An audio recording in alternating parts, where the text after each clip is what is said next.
everybody. I'm Russ Neil, 1 year older and deeper in debt. And this it is.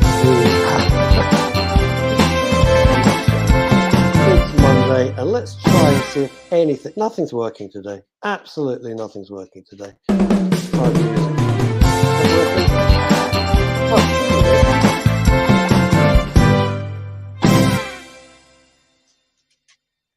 Kind of worked. Kind of. Ish. So good. Who else hates technology? Ladies and gentlemen, thank you for your birthday wishes yesterday. Very, very sweet of you. That was very nice of you. I don't know, 500-600, no, but nearly 600. I couldn't answer to everybody. I apologize. Ladies and gentlemen, you know him, you love him. We need him emotionally. Neil Long. Hello, happy birthday for yesterday. Thank you very much, fella. I can't change the background. Phil Dave's pissed around with it, and I have no idea how to do it. I find it totally inappropriate. That's know why okay. he's I done probably it. can. Do you want me to have a play? Take me out for a minute. Yes, just get rid of it, please. I don't want anything in the background. I don't want tickets. I don't want popcorn, because it's not Chantal Ricard's. We're dealing with heavy stuff. So let's just deal with the heavy stuff today.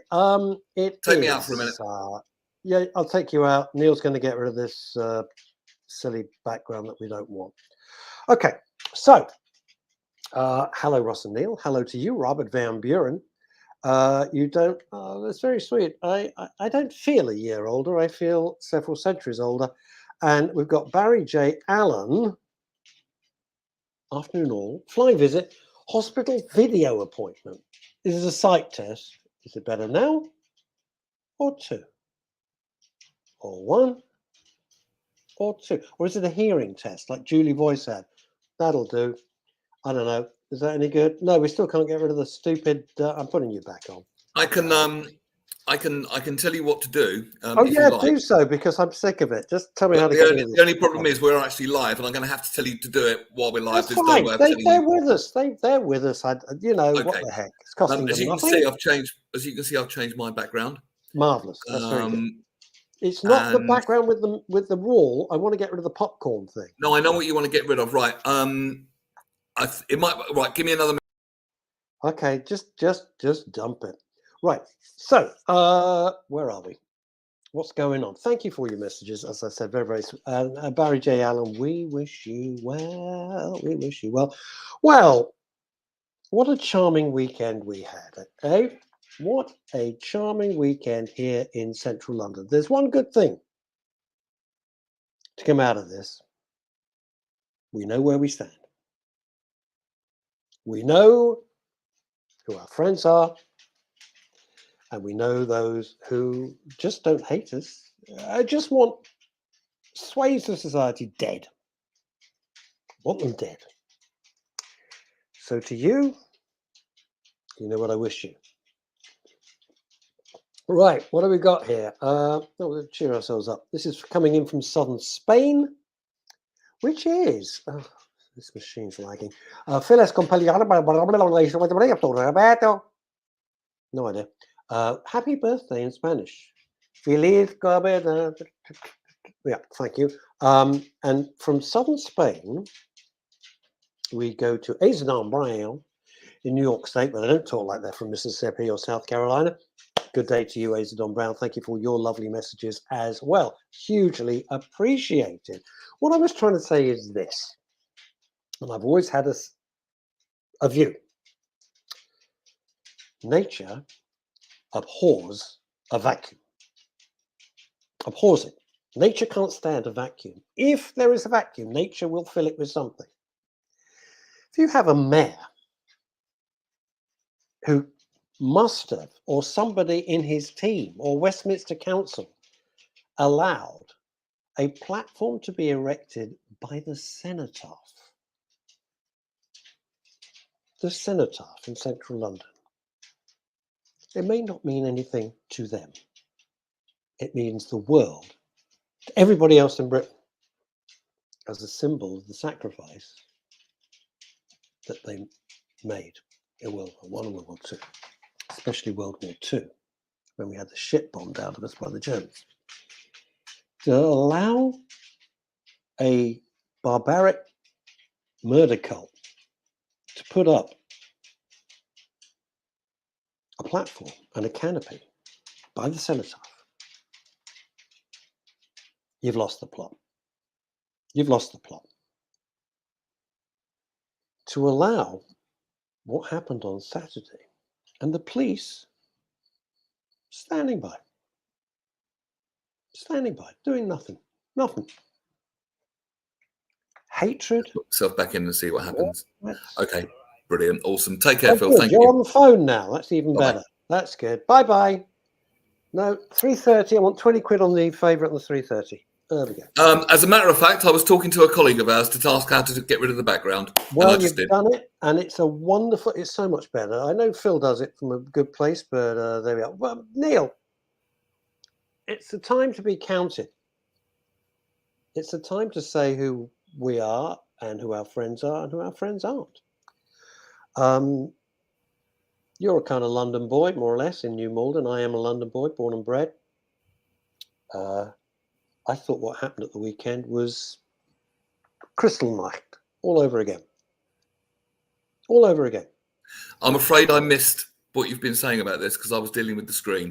Do you want to just sum it up for me quickly so I can I'm talk summing up eternally? that nature abhors a vacuum. Why is it the Metropolitan Police can allow hate-screaming, rabid mobs of maniacs to roam the streets of London with no consequence?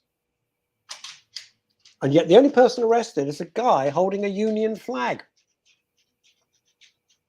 Could you believe that? The Easy only target. man arrested is a man holding what we used to call the Union Jack. The correct name is the Union flag. But it's okay to walk around with images of paragliders, which is the new swastika, by the way. If you're wearing an image of a paraglider who came in to rape, murder, behead, kill, kidnap, you're wearing the new swastika. But you know you are. I'm so sorry. I need to plug the computer in. It's been a bit of a morning. Okay, fine. I'm getting on. You carry on. So you carry on. Right. I mean, the fact that the BBC, we are not the BBC. I don't want to be the BBC. And my view has always been, not just because I grew up in commercial radio, my view has always been to defund the BBC. I think they're not fit for purpose anymore. And I've thought that for many, many years. They could stand on their own 2 feet. And when people say to me, well, you pay this for Netflix, you pay that for Amazon, you might pay that for Disney Plus or whatever it is, you might do that. I go, yeah, but that's a choice. That's a conscious decision. Amazon, Netflix, Hulu, Peacock, any of the other, HBO, don't come round to your door and try and arrest you or put you in court or fine you. They just say, oh, sorry to lose you as a customer. It's exactly what the BBC should do. They're not fit for purpose. Not at all. They're really not. Thousands and thousands and thousands of middle managements doing what? So that's my view. And this horrible situation, which started last weekend, not the weekend just gone, the weekend before that, the BBC really make me sick. I mean, make me sick. They have backtracked a little. They're now using the correct language now, aren't they? No, they're not using the correct language. No, they're not using the correct language.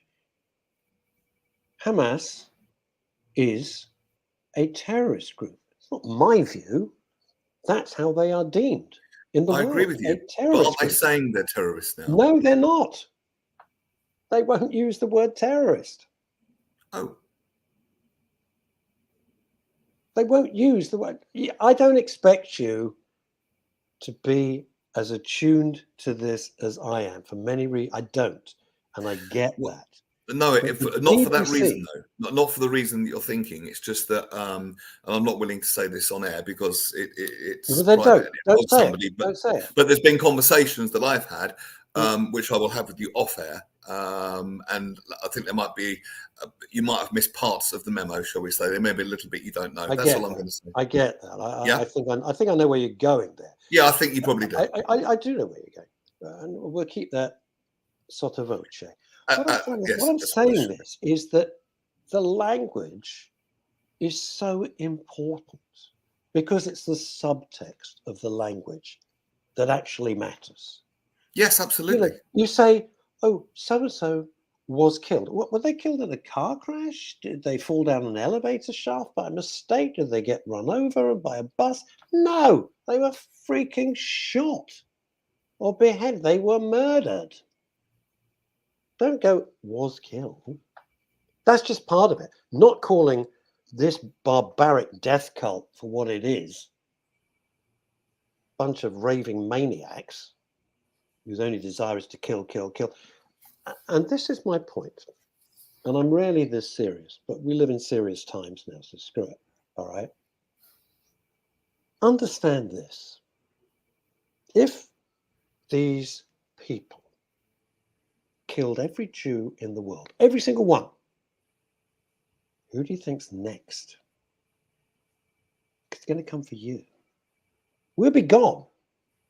So if they succeeded from the river to the sea and then went through another pogrom, which they'd love,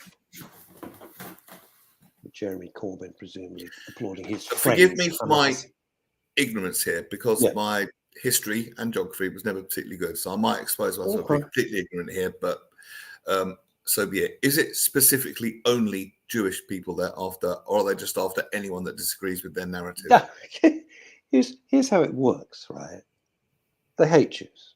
This has got nothing to do with land. It's Jew hate. It's what it is. Call it for what it is. It's Jew hate, which is enabled. Now, they hate the West. They hate the West. They hate everything that we stand for. Whether it's good or bad, it really doesn't matter. They just hate. So if they killed every Jew tomorrow, if they had a button, every Jew died, and there's not many, it wouldn't take long. Who are they going to come for next? They come for the Christians, wrong faith. Roman Catholics, wrong Capricorns.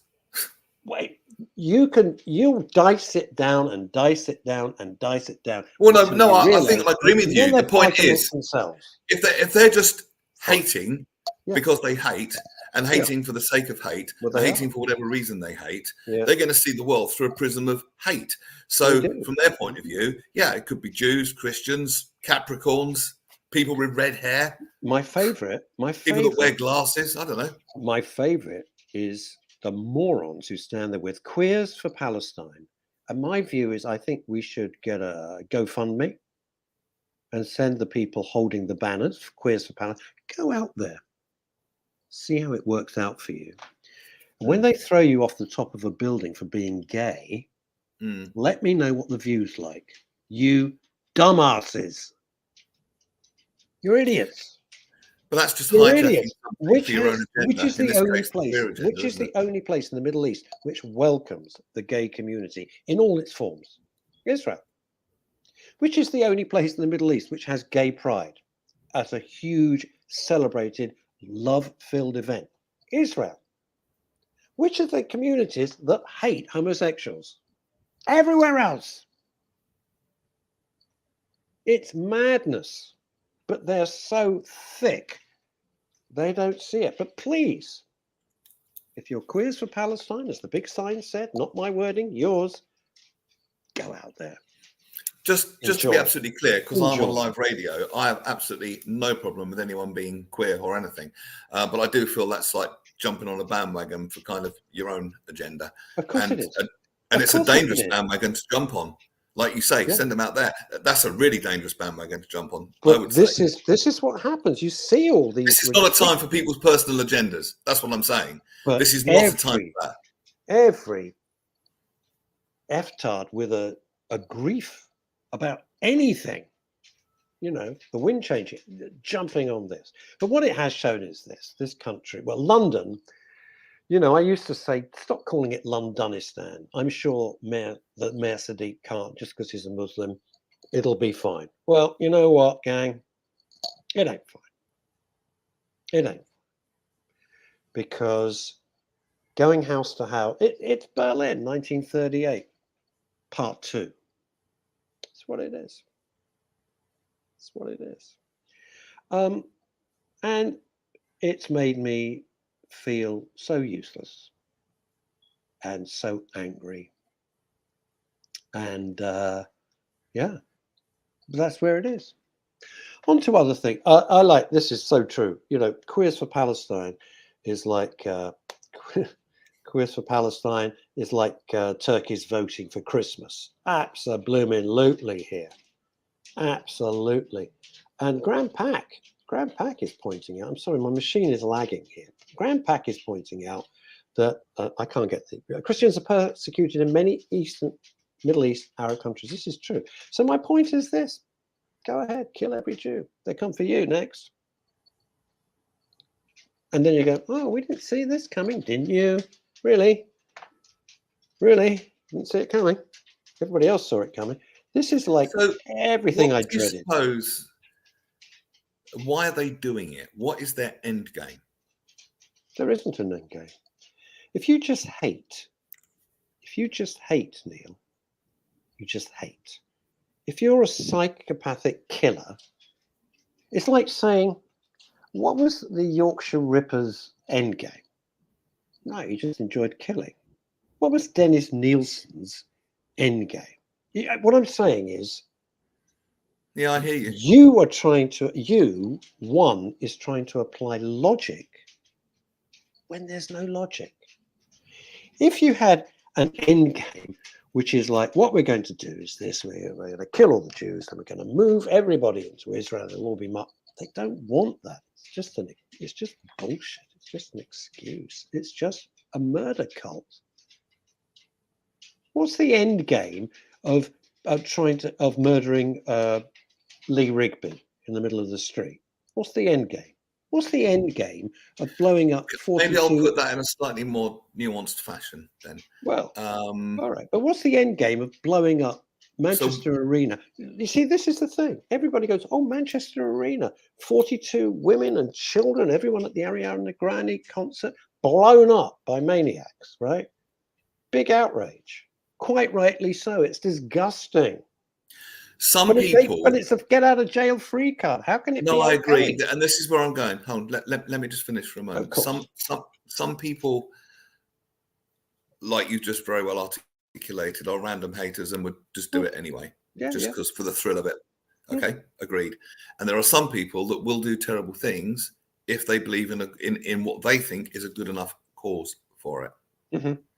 So that's the only difference. They're both bad. They're both as bad as each other. I'm just trying to understand the mindset. Is it random, like you say? Do they believe there's some good cause in their mind? They're fanatics. If you're a fanatic, you see, for a minute, and I'm going to be delicate, if I may, if you go back to what was quaintly called the Troubles in Ireland, Northern Ireland, Southern, and talk about the IRA.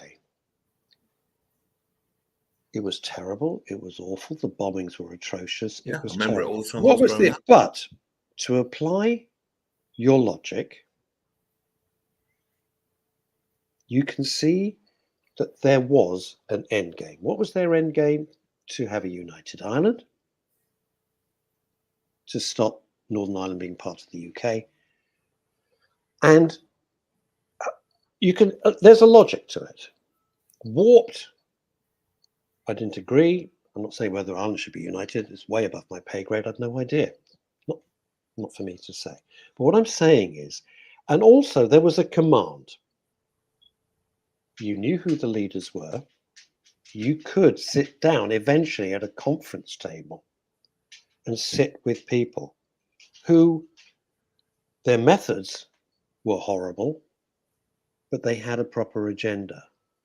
I'm not making any excuses. I'm making that clear. They had a proper agenda, and you could sit at a conference table.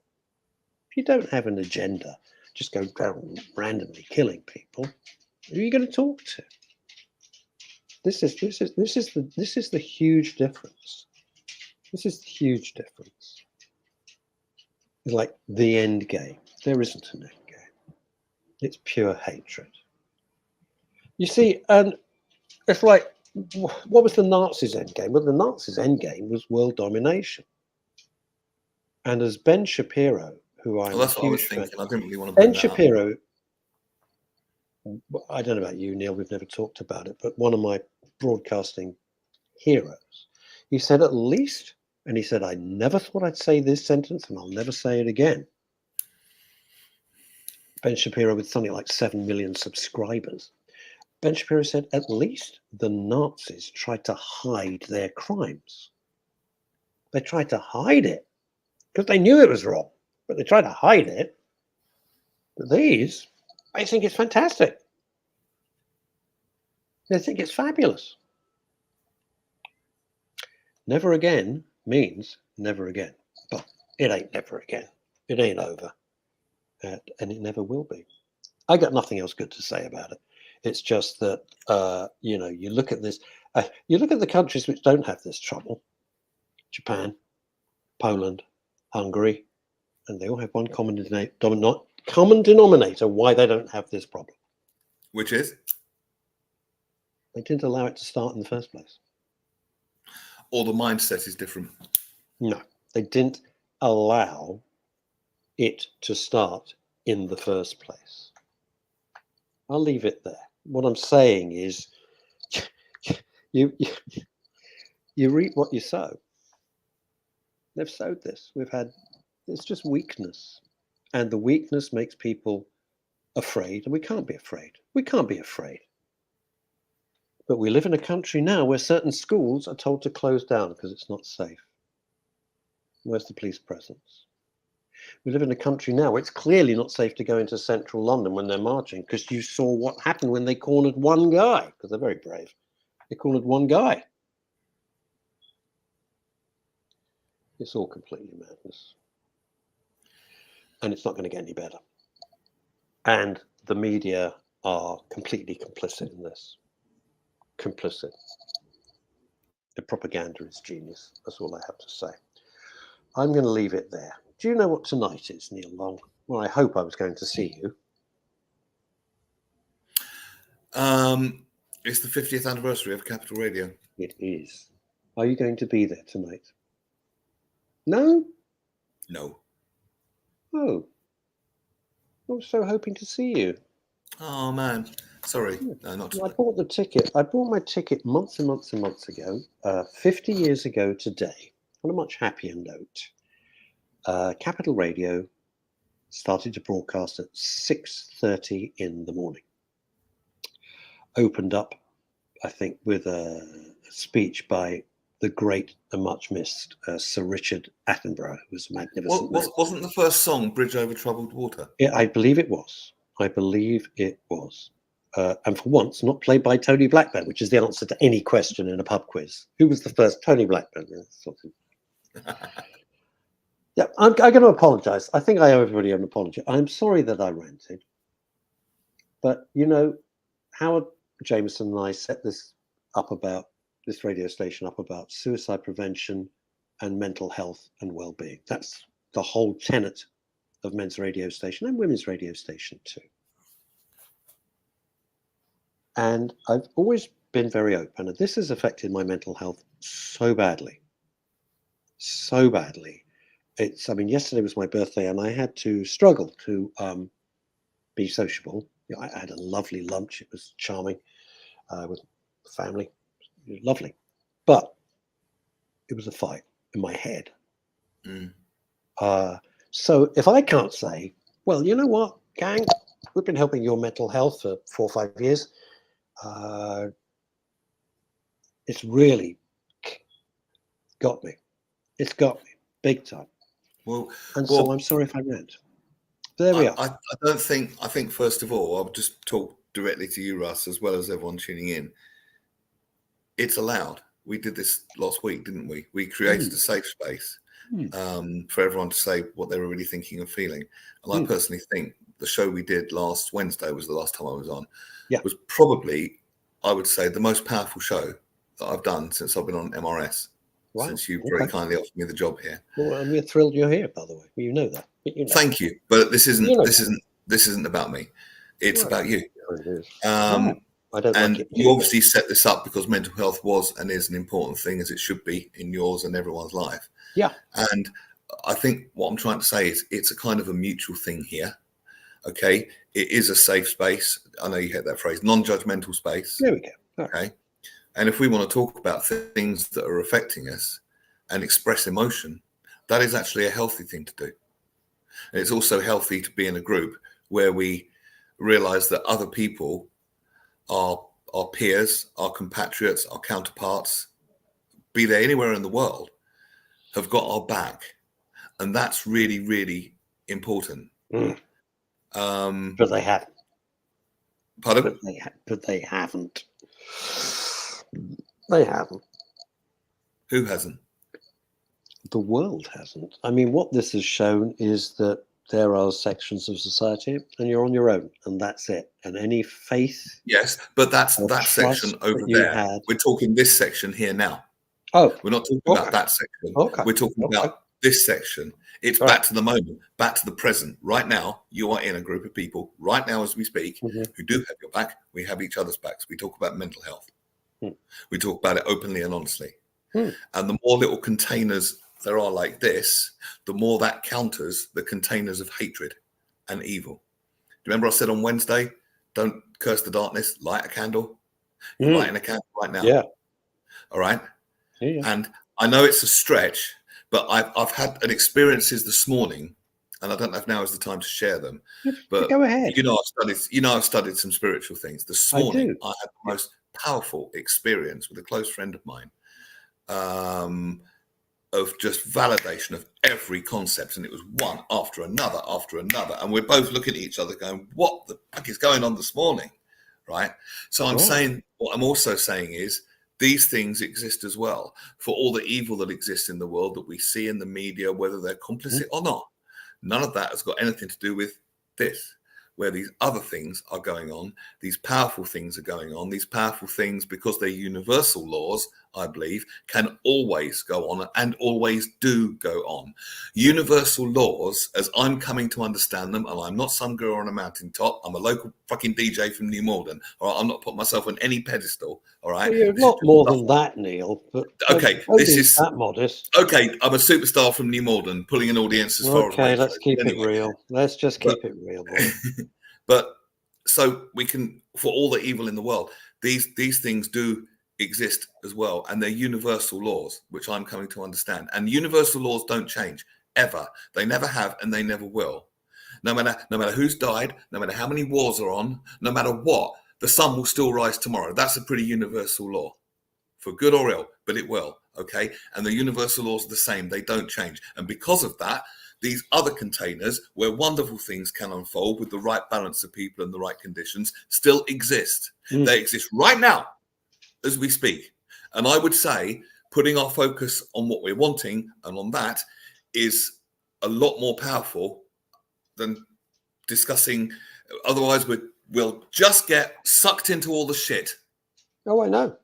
And we're a lot more powerful when we're not sucked into shit. And not only that, shit that doesn't even belong to us. I've got no dog in this race. This has nothing to do with my background, my culture, my religion, none of it. Okay? I'm just born into the same world. And that goes for millions of people. And no human being deserves that kind of treatment.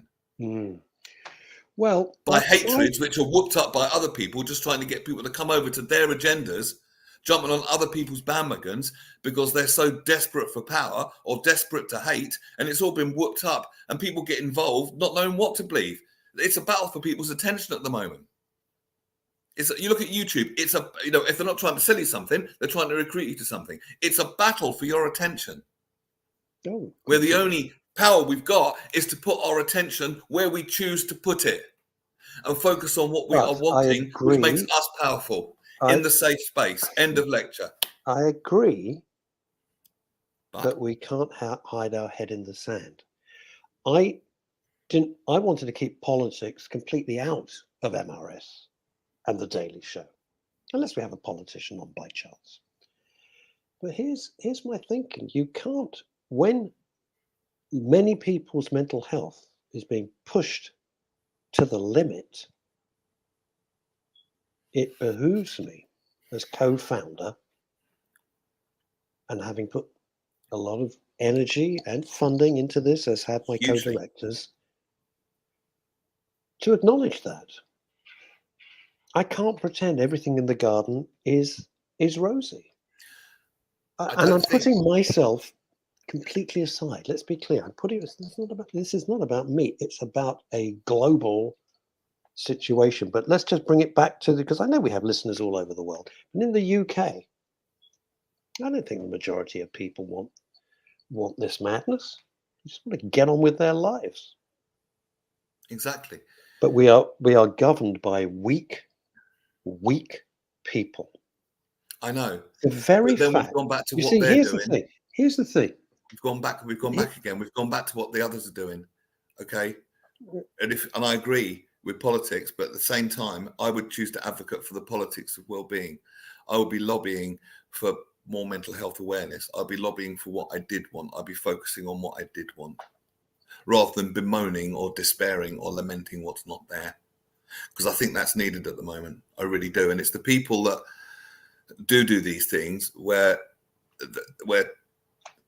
our greatest inspiration can hit, and then these people do come up with ideas that leave a massive legacy in the world. And if it's a choice, and because it comes in the stillness, it comes in the focus that I articulated and described, the things that can counter these things, the things that really do make a difference, not in a linear way, but they just do in a sort of unfoldy, flowy energy kind of way. They just do. Okay. And if it's a choice between that or getting sucked into all the crap, I know which I'd choose. I have to choose between the two. I know which I will choose. But Neil, I don't want to be sucked into this. But when a bunch of murdering maniacs butcher 1,200, you've got to put it into perspective. If I may. All right? I just want you to consider this. 9/11, monstrous. 3,000 Americans and other people living in the World Trade Center and the surrounding area killed in one morning. All right? 3,000. 3,000 people out of a population of around 340 million people. So it's 3,000 in a population, I'm no good at maths, of 340, 350 million people. 130, 140 people slaughtered in a tiny population. You've got to understand the percentage impact that has. Does that make sense? Yes. The world went crazy when 3,000 people died in New York. Wars were started and everything else. There weren't excuses for that. So proportionately, it's the worst killing since the Holocaust. Understand that.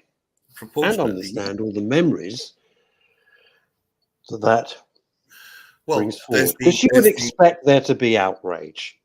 Yes, of course. I think what you're talking about is what term would be coined ancestral trauma.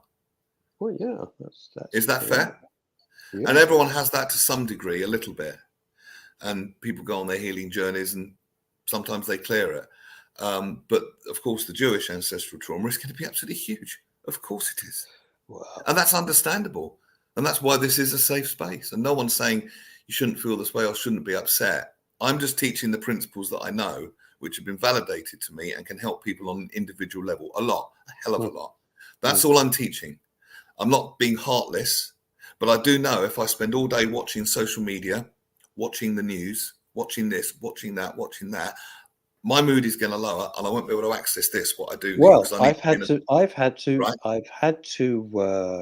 So for self-preservation, if you like. I've had to ration myself. You need to. Because, well, I do and I don't, selfishly, purely selfishly. For my own mental health, I have had to ration myself on the news. I'm not going to let that pass. Please do not use the word selfish. That is self-care. No, it is not selfish. It is not selfish. It is self-care. If you get sucked into it, just to keep using that term, okay, then you will be no good for anyone. Nobody will. And you are much more powerful on here doing what you do well, radio, in this non-judgmental container, and offering people perhaps another way to look at it. And that's partly, it's not everything about you, but that's partly where your power lies, right? Well, yeah. It's self-care. You can't give from an empty cup. How many times have I said that? No, you're absolutely right. And that is why I've had to try. Damn right, I'm right. But I feel, I'm being very open here. I feel very cowardly doing that. I feel cowardly not. But that's a judgment against yourself. Well, yeah, well, no one whips himself harder than I do. I know that. that's not news to me, right? But what I'm saying is, hang on, no, hang on a minute. Coming on live radio and talking in public about not only how you feel about, number one, a sensitive situation, number two, a very personal situation, and number three, a very emotional situation, being that you're a guy. That's 3 acts of courage, and you call yourself a coward? Well, I don't find it particularly. Sorry? I don't find it particularly brave to say I am deeply affected by what's going on. The injustice is staggering, and it's like a Kafkaesque nightmare. The thing with Kafka, Franz Kafka, is that there's a terrible issue. I'm simplifying it, and you run to the police station to get help, and the police are in on whatever's affecting you. That's a kind of Kafkaesque nightmare, where you go to the people who think you're going to protect you. This is one of the whole tranches of Kafka's work. And then the very people who are there, employed, paid to protect you, they don't. Yeah. They don't. I'm sure we could cite. How long do you think it is before, in the NHS, which is falling to pieces, people of certain beliefs will refuse to look after people of beliefs that don't match their own? How long before that happens? I couldn't see that happening. I would. You can't see that? No. I can see that perfectly. I can see that perfectly. But again, it wouldn't be all. No, of course it wouldn't be all. Of course it's not all. But I can see it. Can I tell you something interesting, which might put I'm not coming on here to try and counter you and say, oh, you should be more positive. Far from it. Far from it. I mean what I say when I said I've had the most powerful show last week and the experiences today. And I'm passionate about sharing it because it helped me immensely. And I know if it can help me, just an ordinary guy from New Malden, then it can help other people as well. What's all this ordinary guy BS that we're getting today? All right, I'll tell you what, I'll drop that if you'll drop coward. Deal? All right, fine, deal. Right, this is from Graham Pack, who is very good with figures. Right. Using 1,300 people, think about the number, 1,300 people that were killed in Israel out of a population of 9.3 million. It's the equivalent in one day of 44,000 people being killed in 9/11. Let that sink in, because no one talks about the proportionality of this. But that's okay. That's okay. And we have a mayor who just says, okay, fair enough.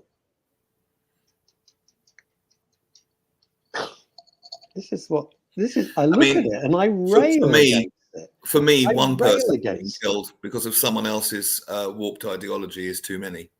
Yeah, proportionality or not, I respect that. Proportionality isn't really the point for me. One's too many, right? Yeah. And let me just point one thing out, because it never gets said.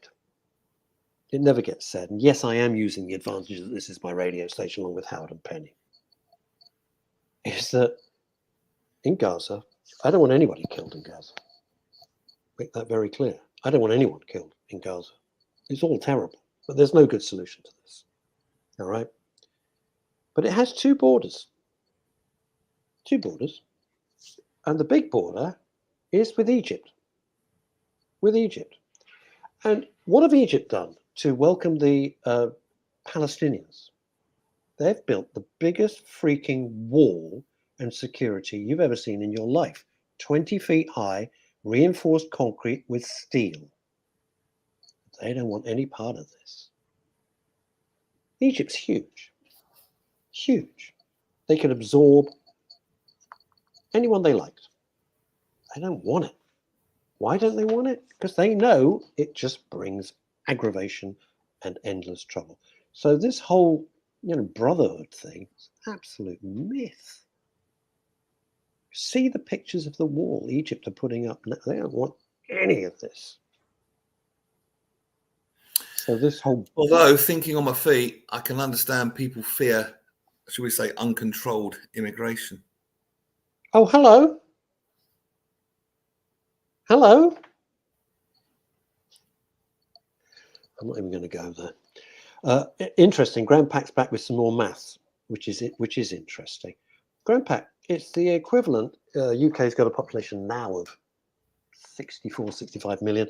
I don't know what it was like in 2000, when 9/11, 2001, and the equivalent of 9,500 people in one terrorist attack in the UK.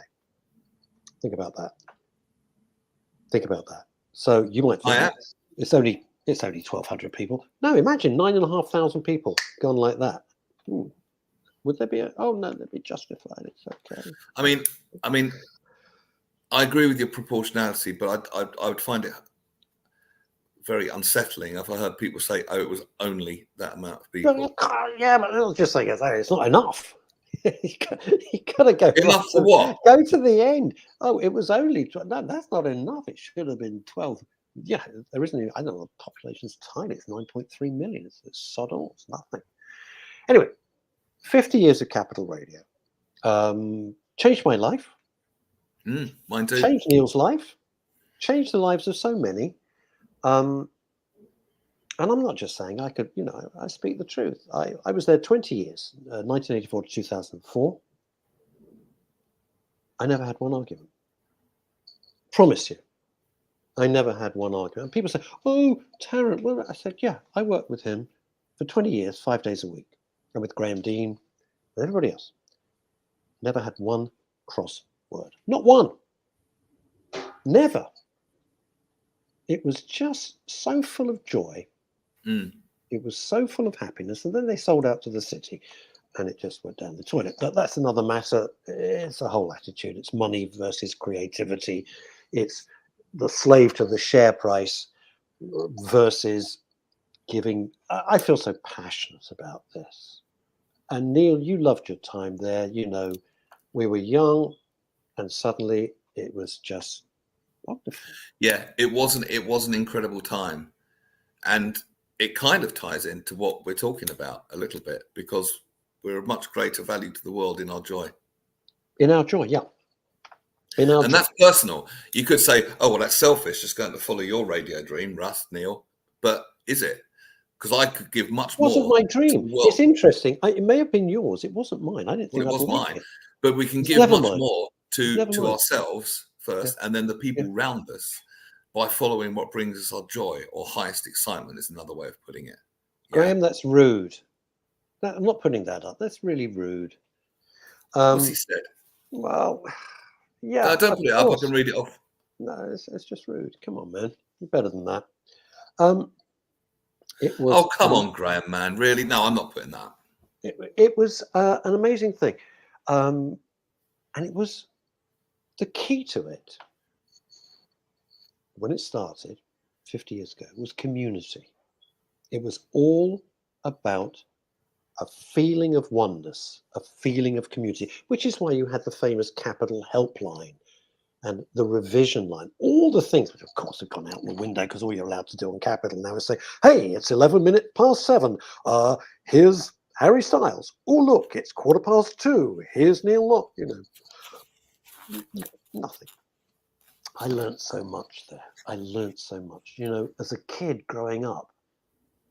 And I still can't believe it. As a kid growing up, from 9 years old, listening to Alan Freeman. Did I ever think I'd meet Alan Freeman? Of course not. Why would I? Let alone share a studio with Alan Freeman. Me too. Me too. Can I tell you a quick Alan Freeman story? Please do.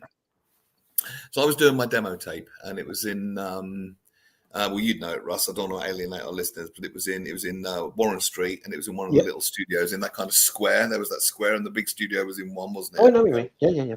Yeah, and the kitchen and the cigarette machine was there too. Anyway, so I was doing my demo, and I was doing it over and over and over and over again. And Alan Freeman walked in, and can I swear? Sure. Okay. And I went, and for me, it was like a Wayne's World moment. It's like a radio god walking. I went, oh my God, we're not worthy. And I said, how are you? And because the magic of Alan Freeman was, he always sounded the same off air as he did on. And he went, I'm fucking awful. But at my age, that's about all you can expect. All right. So I said, it's not a bad impression, is it? So I said, have you got any advice? And he went, yes, the day you give up learning is the day you should stop. Don't let the bastards grind you down. All right. And I never knew at that point, because I was very naive, I never knew that he was gay. I actually didn't know that at that point. And he put his hand on my shoulder and he went, "You're a beautiful boy." Like that. Alan was so kind. He was a lovely man. And you know what people don't say? They go, "Oh, great broadcaster." Yeah, but so supportive. So supportive. There was a time when, I know this is very hard to believe, Kenny Everett was very busy with television, and they asked me, would I do my own show during Kenny's slot for a few weeks while he was away? I was rubbish. I was awful at it. I'm no good as a DJ. I have no empathy for it. I can't do it. And I just don't enjoy. I really don't enjoy it. You love it and you're very good at it. I'm rubbish at it. And it was all live, and we had what they call a hot changeover. So Alan Freeman would finish his show with Pick of the Pot, part 2 or something, and I'd jump in the chair and cue up the first rep. It was a nightmare for me. It was everything I hate. And it made my nerves were terrible. And I said to Fluff, I said, "I'm really nervous." And he said, "I've been doing this. I'm not going to do the voice because you do it so well." He said, "I've been doing this for 37 years, and I still have that feeling in my tummy. And when that feeling in your tummy goes, you should quit." Which is pretty much what he said to me. I remember another funny story about Fluff. He was doing like, as Russ has just talked about it, it's called a hot changeover. It means you go into the same studio, one gets out, the other gets in, like Russ said. It doesn't mean you have separate studios. And he was doing a hot changeover, and I don't remember who it was. It was another one of the big names at the time. It might have been Paul Burnett, it might not have been. It was someone like that. And he thought the microphone was down, like the on-air mic. And they're bantering with each other. And Paul Burnett says, "Yeah, I'm working all," or whoever it was. Let's say the other DJ says, "I'm working all over the weekend." And Freeman went, "Oh, you poor fucker." And then noticed the microphone was, so London, the whole of London got that. All right. And another funny story, I was dating a girl called Sarah, who was a lovely girl. I used to enjoy dating her. And she met Alan Freeman for the first time, and she was a little fangirl, a little bit fangirly about it as well. But the thing is, she didn't know who he was. She only knew who the parody was. She's like, "Oh, is that the one Harry Enfield takes the mickey out?" "All right, fantastic, mate," all that. And so she knew him from the Harry Enfield parody of him. There you go. Harry Enfield, Paul Whitehouse. We do a Mother Teresa-tastic about it, work for charity, mate. But we don't like to talk about it. All with the teeth, isn't it? Fantastic. The nicest thing about Capital, and forgive me, we don't normally talk about it, it is their 50th anniversary. The nicest thing is that the vast majority of people, were exactly the same off as they were on. They were lovely. And I don't know about you, Neil, I've made lifelong friends, absolute lifelong friends, from all other departments as well. You know, it was an amazing place to be. I was blessed that I was hired by the great David Briggs, who wants to come on the show, by the way, Neil. Oh, I'd love that. I'm chasing him for it. He reached out. David Briggs, who went on to create a little thing called Who Wants to Be a Millionaire, did quite well out of that. And I was doubly blessed. I haven't heard of that. Was it good? Apparently quite so. I don't know. They say it was the most successful quiz show in the history of television, but hey, is that anything to judge it by? Is it really? Is it not really? But we don't want to give you that. Precisely. And I also want to pay tribute to the late and wonderful Josephine Sanderlands, who was my boss, who was, I know this is men's radio station, but 50% of our demographic are women. She was everything you wanted a boss to be. She was kind. She was sympathetic. She was tough.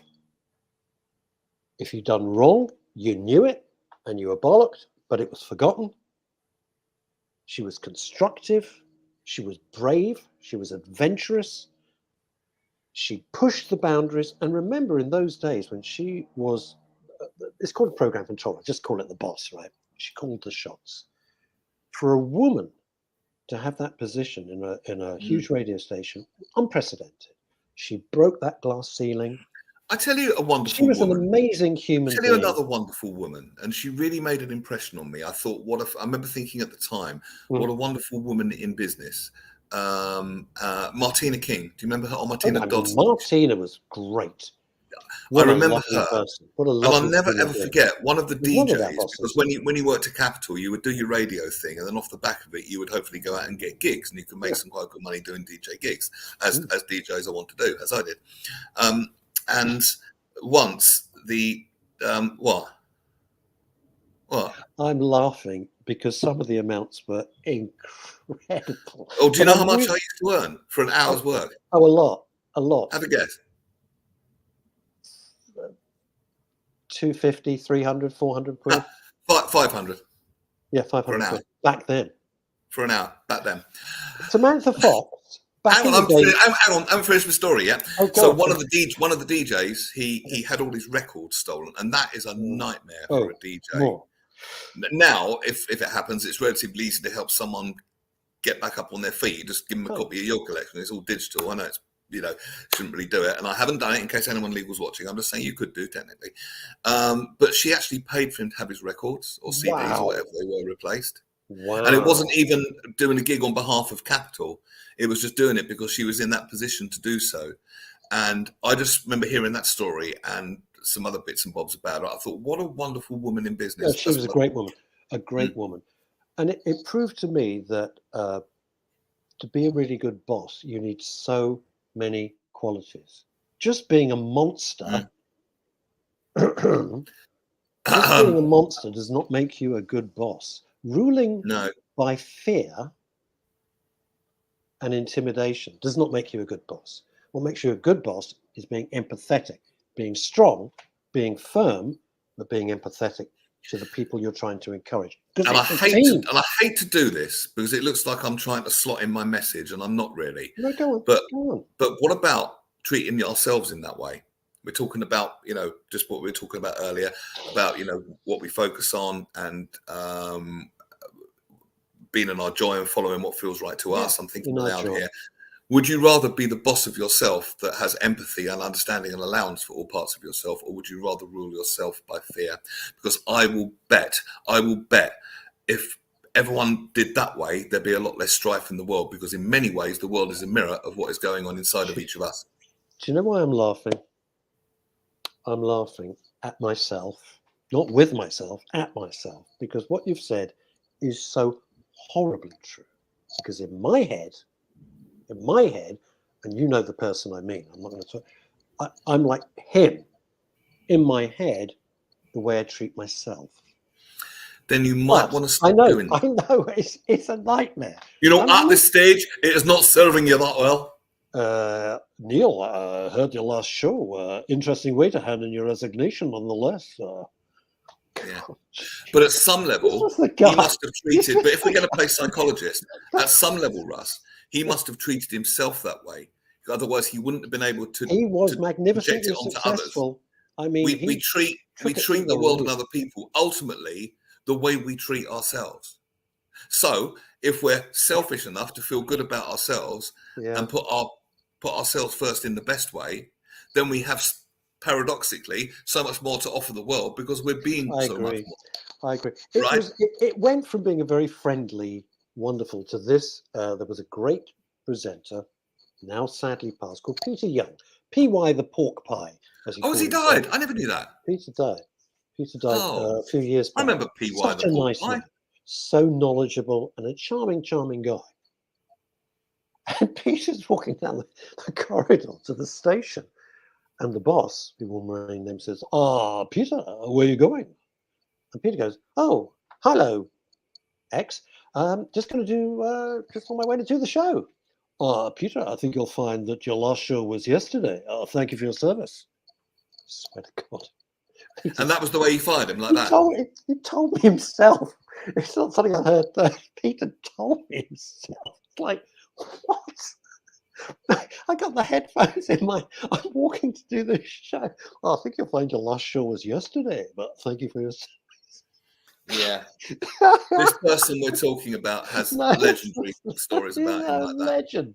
He was a legend. I mean, the toughest bloke I have never, ever, and I've met some absolute tough bastards, but I've never met Yeah, but there was no need anybody to like treat this people that. guy. No, of course there wasn't. It was a pleasure. The difference is sometimes you have to make tough decisions. That's different. And you can say, if you're going to fire somebody, and this is a mental health thing as well, by the way, if you're going to fire somebody, you dread it. Most people, not if someone's been, I'm not talking about if they're stealing or they've done something absolutely terrible or stolen your secrets and sold it to another. I'm not talking about that. But if you've got to get rid of somebody, nobody looks forward to it. No one. It's a horrible process. Everything about it's horrible. This guy relished it, loved it. He took. And that's the point. This is the Pat Sharp story. Pat Sharp, the Pat Sharp the story, yeah. world's nicest. No one's nicer than Pat. He is a lovely man, lovely human being, and a dear friend. Pat, let's have lunch. So Pat thinks, oh, this is good. Having lunch with the boss. Takes him to a very nice restaurant. They order. And Pat's sitting there, bless him. And he goes. And people think this isn't true. It's absolutely reaches into his pocket and he goes, well, Pat, I'm afraid it's the red card for you. Pat's got to sit there for the whole of the lunch knowing he's just been fired. Mm. And it's like, yes, it was theatrical sporting metaphors, why would you wasn't it? do that? But because there is some pleasure there's some pleasure in the power of that, of having that power over other people. Weird. But it actually shows, but again, it comes back to what we're talking about, because I heard a concept the other day. Hungry ghosts is a Buddhist concept, and it's a good concept. All it means is no matter what, there are certain things that you cannot fill from the outside, no matter how hard you try. For example, someone who drinks, you can never get enough of what you don't need if you have a problem with drinking. Do you know what I mean? It's a hungry ghost. It can never be satiated. It always wants more. Love that. And eventually it destroys you. Okay. Wow. He obviously has some sort of hungry ghost connected with power, because he must be feeling a lack of power to be able to treat people that way. The most powerful man in possibly in radio in the world, as it happens. Certainly, yes, huge. But he wouldn't be feeling any particular kind of healthy power. But if he needs to treat people that way, or believes he does, it's not a particularly healthy power. And eventually the chickens will come home to roost, because ultimately it's a hungry ghost, because he will reach a stage in his life, if he hasn't already, where he doesn't have that power over people. And then comes the reckoning with himself. Maybe you live with this. You know, we always assume, as we wind up to the end of the show, we always assume people look back and go, oh, God, I shouldn't have done. Why did I do it? I treated Neil so badly. And sometimes the reality is they don't give a shit. I'm really sorry to be blunt. They just don't care. They see nothing wrong in any of their actions. It's fine. They're perfectly at peace with themselves, because they look back and they go, I started on local radio. I'm not going to quote it. Local radio up in wherever it was. We know where it was. I came down and I made myself the most powerful man in radio throughout Europe, arguably the world. That is some achievement. Yeah. And some people, but Neil, some people make a deal with themselves and say, that's what I want. That's my end goal, coming full circle. That's my end goal. I don't care how I get there. I don't care how many people I upset. It's about me, and that's what I'm doing. You and I are wired differently. That's why we are where we are. I would say even the hardest bastard, generally something at some point happens in their life where they're forced to look at themselves. And I'm not saying there's anything wrong with being ambitious. Not at all. It's better than sitting on the sofa not wanting to do anything. Damn right. But however, if it involves abusing or stepping on other people, normally at some point there's a reckoning, or something will turn around on you, or someone will do it to you, and you'll know how it feels and all that sort of stuff. Generally, it does seem to be a fairly. And you'll feel aggrieved. And you'll feel aggrieved. And you go, you put up a mirror and you go, but you did that. No, I didn't. I didn't actually. I really didn't. I'm just going to end with this, if I may, Longy. If you want to know kind of why we set up Men's Radio Station and my thinking, and I don't mean my philosophy, but my true heart about how it is, I put up on my Facebook site, and it's on Twitter as well. I did a podcast for a podcast company, a podcast series called Being Human. And I really just talk openly about why it all started. Oh, God, Anna Rabin. I haven't got time to tell my favourite story. Yes, dear, let's piss on. It's disgusting. Have I got time? Should we do it very quickly? You're cool. It'll trash the system, but capital's only 50 once, right? This is Anna Rabin on the dot. And I'm in the car and I'm just driving and I'm listening. And he goes, yes. Oh, hello, Anna. Yes. What's your problem? Well, it's my back passage. This is absolutely true. My back passage. Yes, dear. Well, it's a bit, well, it's not.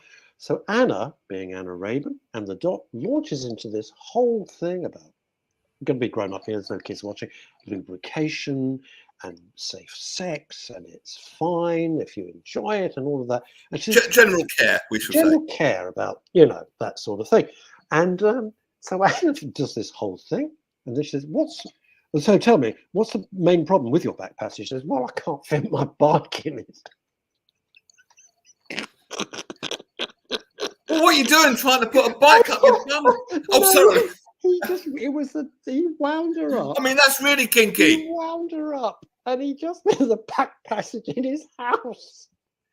I had to pull the car over to the side of the road. No. Are you sure?